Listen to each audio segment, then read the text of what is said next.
श्री गणेशाय नमः। अतः श्री शिव महापुराण सप्तम वायव्य संहिता द्वितीयो अध्यायः। सूत उवाच पुरा कालेन महता कल्पे तीते पुनः पुनः अस्मिन्नुपस्थिते कल्पे प्रवृत्ते सृष्टिकर्मणि प्रतिष्ठितायां वार्तायां प्रबुद्धासु प्रजासु च मुनीनां षट्कुलीनानां ब्रुवतामितरेतरम् इदं परमिदं नेति विवादः सुमहान्भूतः परस्य दुर्निरूपत्वान् जातः स तत्र निश्चयः तेभिजग्मुरविधादातारम् द्रष्टुं ब्रह्मणमव्ययम् यत्रास्ते भगवान् ब्रह्मा स्तूयमानः सुरासुरैः मेरुरिङ्गे शुभेरं ये देवदानवसङ्गकुले सिद्धचारणसंवादे यक्षगन्धर्वसेविते विहङ्गसङ्गसङ्गुष्टे मणिविद्रुमभूषिते निकुञ्जकन्दरदरी गुहानिर्झरशोभिते तत्र ब्रह्मवनं नाम नानामृगसमाकुलं दशयोजनविस्तीर्णं शतयोजनमायतं सुरसामलपानीय पूर्णरम्ये सरोवरं मत्भ्रमरसञ्छन्न रम्यपुष्पितपादपं तरुणादित्यसङ्काशं तत्र चारुमहत्पुरं दुर्दर्शबलदृप्तानां दैत्यदानवराक्षसां तप्तजाम्बूनदमयं प्रांशुप्राकारतोरणं निवर्युहवलभिकूट प्रतोलिशतमण्डितं महार्हमणिचित्राभिलेलिहानमिवाम्बरं महाभावनकोटिभिरनेकाभिरलङ्कृतम् तस्मिन्ने वसति ब्रह्मा संमये सार्धं प्रजापतिः तत्र गत्वा महात्मानं साक्षाल्लोकपितामहं ददृशुर्मुनयो देवा देवर्षिगणसेवितं शुद्धचामीकरप्रख्यं सर्वाभरणभूषितं प्रसन्नवदनं सौम्यं पद्मपत्रायतेक्षणं दिव्यकान्तिसमायुक्तं दिव्यगन्धानुलेपनं दिव्यशुक्लाम्बरधरं दिव्यमालाविभूषितं सुरासुरेन्द्रयोगीन्द्र वन्द्यमानपदाम्बुजम् सर्वलक्षणयुक्ताङ्ग्या लब्धचामरहस्तया भ्राजमानं सरस्वत्या प्रभयेव दिवाकरम् तं दृष्ट्वा मुनयः सर्वे प्रसन्नवदनेक्षणाः शिरस्य जलिमादाय तुष्टुवुः सुरपुङ्गवं मुनयुचुः नमस्त्रिमूर्तये तुभ्यं सर्गस्थितयन्तहेतवे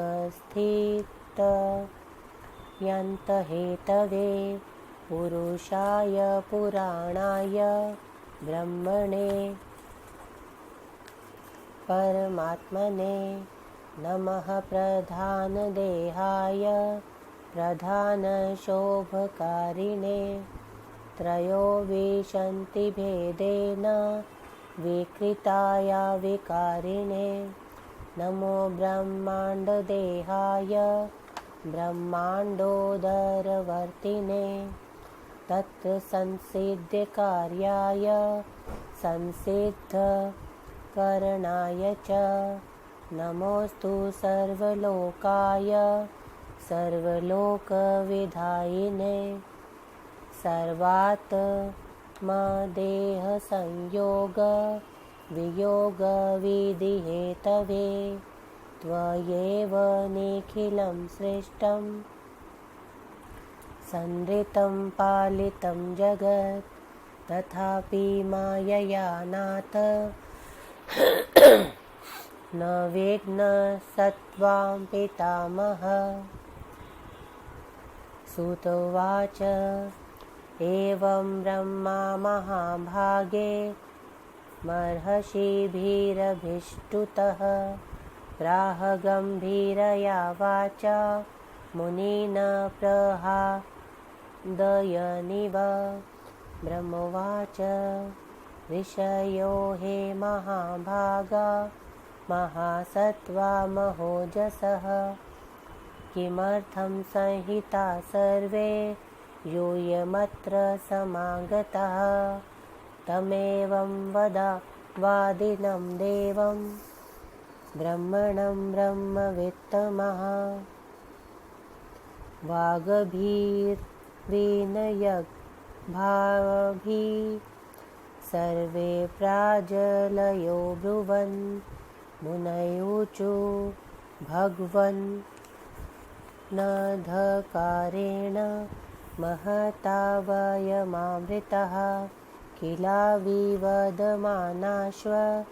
न पश्यामोऽत्र यत्परं त्वं हि सर्वजगद्राता सर्वकारणकारणं त्वया विदितं नाथ नेह किञ्चिन विद्यते कः पुमान् सर्वसत्त्वेभ्यः पुराणः पुरुषपरः विशुद्धः परिपूर्णश्व शाश्वतः परमेश्वरः केनैव चित्रकित्येन प्रथमं सृज्यते जगत् तत्त्वं वद महाप्राज्ञ स्वसन्देहापनुत्यै एवं पृष्टस्तदा ब्रह्म विस्मयस्मरेण वीक्षणः देवानां दानवानां च मुनीनामपि सन्निधौ उत्थाय सुचिरं ध्यात्वा रुद्रम् इत्युच्चरन् गिरम् आनन्दकलीन सर्वाङ्गः कृताञ्जलिर्भाषतः इति शेषे महापुराणे सप्तयां वायवीये संहितायां पूर्वभागे मुनिप्रस्ताववर्णनं नाम द्वितीयोऽध्यायः। दूसरा अध्याय हिंदी अनुवाद। सूत जी ने कहा, पहले बहुत समय तथा अनेक कल्पों के बीतने पर जब यह श्वेत वाराह कल्प आया और सृष्टि का कार्य प्रारंभ होने लगा।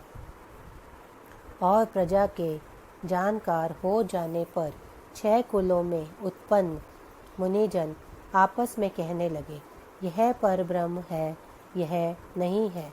इस प्रकार का बहुत बड़ा विवाद होने लगा और परब्रह्म को सरलता से बतलाना कठिन था, अतः कोई निर्णय नहीं हो पाया। वे सब अविनाशी ब्रह्मा जी को देखने वहां गए, जहां देव दानवों द्वारा उनकी स्तुति की जा रही थी। मनोहर सुमेरु पर्वत की चोटी पर, जहां देव दानवों की भीड़ थी, सिद्ध चारण संवाद कर रहे थे और यक्ष गंधर्व विराजमान थे। अनेक पक्षी जहां चहचहा रहे थे, मणि मूंगों से शोभित निकुंज, कंदरा, छोटी गुफा तथा झरनों से शोभित, वहां अनेक मृगों से युक्त ब्रह्मवन था, जो 10 योजन विस्तृत और 100 योजन लंबा था। वहां एक सरोवर था, जिसका जल स्वच्छ एवं सुमधुर था। उसके चारों ओर पेड़ थे, जिनके सुगंधित फूलों में भौरे मंडरा रहे थे। प्रातःकाल के सूर्य के सदृश प्रकाशवान वहाँ एक महानगर है, जहाँ दुर्धुष तथा अधिक बल के घमंडी दैत्य दानव राक्षसों का तपाए हुए सोने जैसे ऊंचे प्राकार, हाथा, तोरण तथा ध्वजाओं से अलंकृत खूंटी, गोपा नहीं तथा अनेक गलियों से शोभित, बहुमूल्य रंग बिरंगे मणियों से आकाश को चाटते हुए करोड़ों भुवनों से सुशोभित। उसमें प्रजापति ब्रह्मा सभासदों के साथ रहते हैं। वहाँ ये मुनि साक्षात लोक पितामह के पास पहुँचे। हे देवताओं, वहाँ उन मुनियों ने देवर्षियों से सेवित, उन्हें सोने के आभूषणों से अलंकृत, प्रसन्न मुख, सौम्य कमल के समान, दिव्य कांति से युक्त, दिव्य गंधों को लगाए हुए देखा। दिव्य सफेद वस्त्र धारण किए हुए, दिव्य माला से शोभित सुर, असुर तथा योगीराज, जिनके चरण कमलों को प्रणाम कर रहे हैं, समस्त लक्षणों से युक्त, अंगों वाली, हाथ में चंवर ली हुई सरस्वती से ब्रह्मा जी वैसे शोभित हो रहे थे जैसे प्रभा से सूर्य। उन्हें देखकर सभी मुनियों के मुख और नेत्र प्रसन्न हो गए और सिर में अंजलि लगाकर देव श्रेष्ठ ब्रह्मा जी की स्तुति करने लगे। मुनियों ने कहा, सृष्टि पालन संहार करने वाले त्रिमूर्ति स्वरूप पुराण पुरुष परमात्मा ब्रह्मा जी, आपको नमस्कार है। प्रधान शरीर वाले, प्रकृति में हलचल मचाने वाले, 23 महान विकारों को उत्पन्न करके भी विकारहीन, आपको नमस्कार है। ब्रह्मांड स्वरूप, ब्रह्मांड के भीतर रहने वाले, उस ब्रह्मांड में सृष्टि तथा महाभूतों के कर्ता, आपको नमस्कार है। सर्वलोक स्वरूप, सब लोकों की रचना करने वाले, सभी की आत्मा देह का संयोग तथा वियोग कराने वाले, आपको नमस्कार है।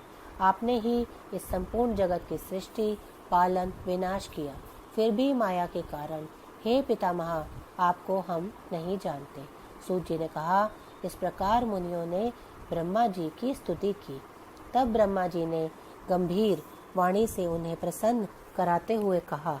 ब्रह्मा जी ने कहा, हे महापराक्रमी, महातेजस्वी ऋषियों, किस लिए आप लोग मिलकर यहाँ आए हैं? ऐसा कहते हुए ब्रह्मा जी से उन परम ज्ञानी ऋषियों ने हाथ जोड़कर विनम्रता से कहा। मुनियों ने कहा, हे भगवान, हम बहुत बड़े अंधकार से घिरे हुए हैं, अतः परस्पर विवाद करने पर भी यह नहीं जान रहे हैं कि सर्वश्रेष्ठ कौन है। आप संसार के कर्ता हैं, सब कारणों के कारण हैं। हे नाथ, आपसे कहीं कुछ छिपा नहीं है। कौन पुरुष सब प्राणियों से प्राचीन, श्रेष्ठ, विशुद्ध, परिपूर्ण, शाश्वत तथा परमेश्वर है? किस विचित्र कृत्य से पहले संसार की सृष्टि की जाती है? हे महाप्राज्ञ, हमारे संदेह को दूर करने के लिए आप ठीक ठीक बतलाइए।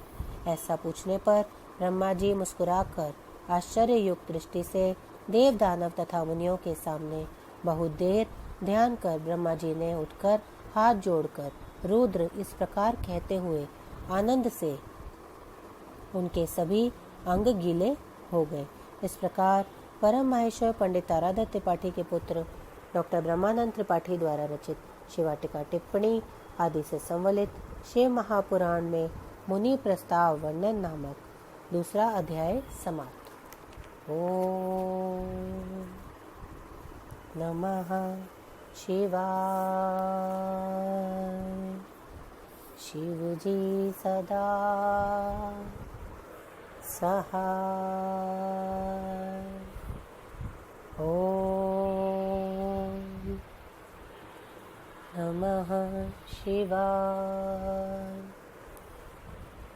गुरु जी सदा सहाय।